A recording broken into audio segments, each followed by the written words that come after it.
We are going to continue our series of every month doing a different reptile enclosure build and design. So it's November, it's fall, so the fall, autumn, harvest themed cage design. So as always, we're going to use we'll back it up a little bit. We're going to use our 36 by 18 by 18 PVC enclosure made locally by Cryptic Creations. They do all sorts of anything you want, from racks to oversized cages, all sorts of stuff. Even has a crocodile monitor and some caiman and some very large ones.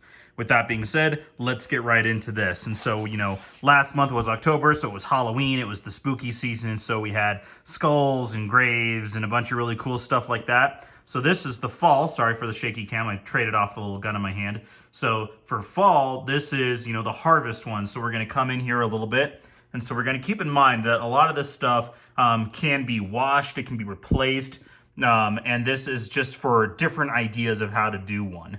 So normally bioactive is always a really good one, or this is just another really good way to have some more creative fun with this. So we start with the necessities as always. So here we have a pretty deep layer of topsoil and sand as the substrate. I would recommend, and this is a good size for all sorts of different smaller reptiles up into subadult ball pythons, boas, things like that.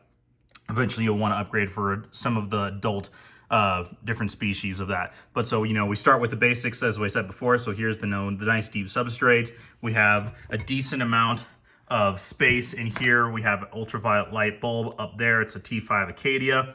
And then, we'll have heating either with a radiant heat panel or a heat mat, or there's other ways that you can add in another fixture for like a basking bulb and stuff like that. So that's kind of the basics here. We're just kind of doing a really cool little design. So then we're going to talk about the different hides. And so, this is a larger enclosure for like a little small animal, like a small corn snake or king snake or something like that.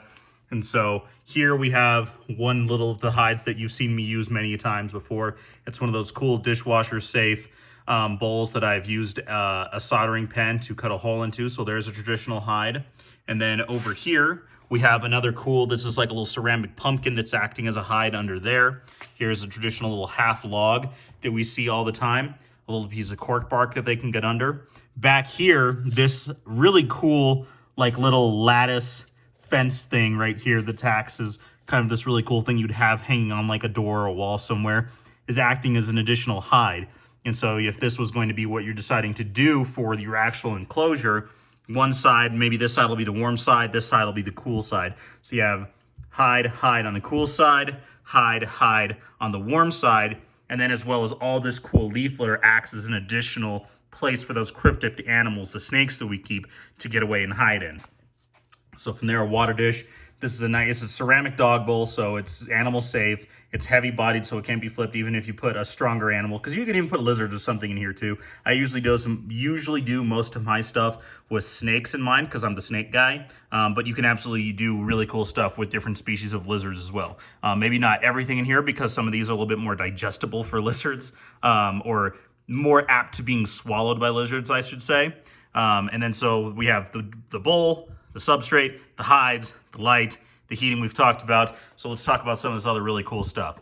So when we have a really nice big ultraviolet light thing here that outputs plenty of UVB and UVA, snakes like to have the ability to get away from that. Hence the different hides and all this leaf litter, as well as a lot of this stuff here acts as cover for them to only partially expose themselves or to cryptically bask and expose only small parts of themselves under that ultraviolet light, or sometimes overhead heat radiation, be it through a radiant heat panel, a ceramic heat emitter, a halogen bulb, or anything like that.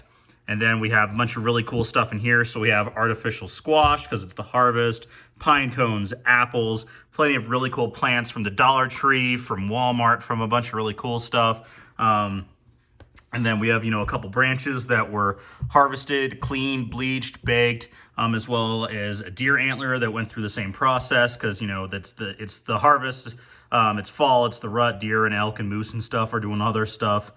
You usually won't find fallen antlers this time of year, because they're all using them right now. But, it's the hunting season for people who do that sort of thing, and so that's where we'll see those things. So here's a little deer antler.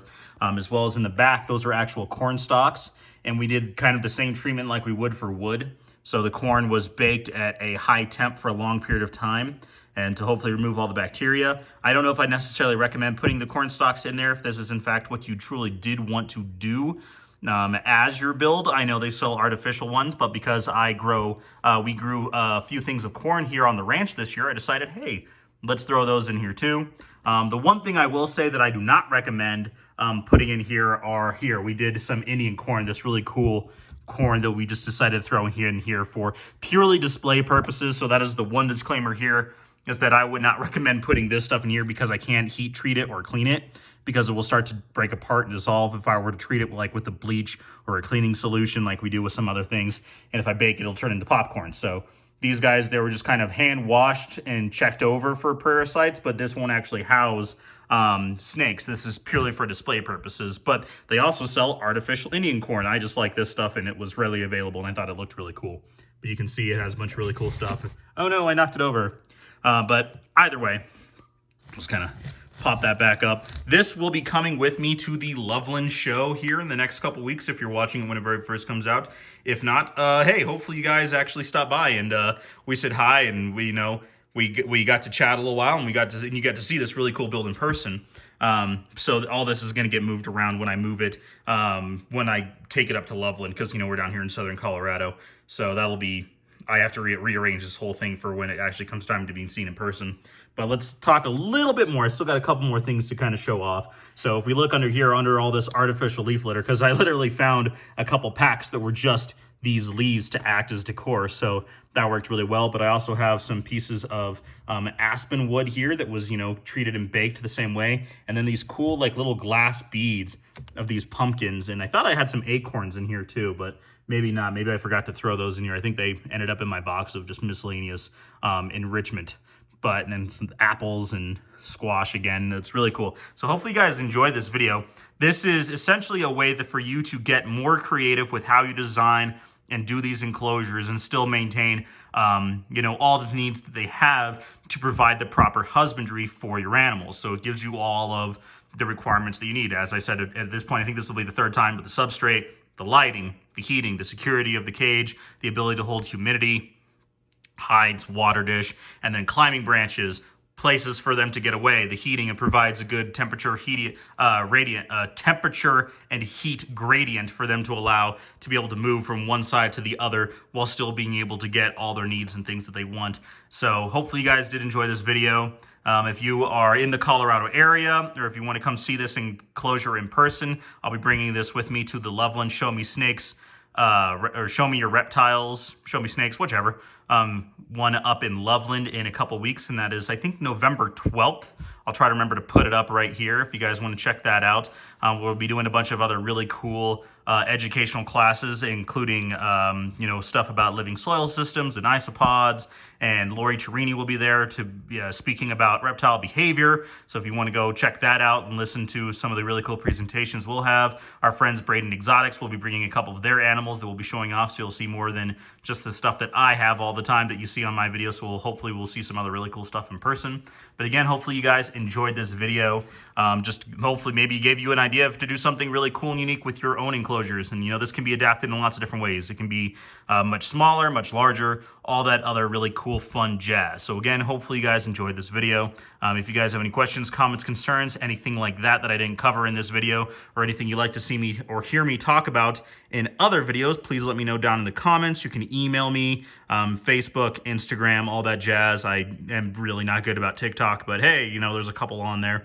But I hope to see anybody who is coming to the show. Hopefully you guys can see this really cool cage build in person. And if not, I hopefully would also really like to be able to chat with some of you guys too. I've actually managed to meet several people and viewers here, and that was really cool and always really fun. And it's a real cool pleasure to meet people. And, I'd really love to be able to continue to grow this cool little community that we've established. So hopefully, again, you enjoy the video, you enjoy the cage, maybe it gave you some cool ideas, and we will check you next time for more reptile content.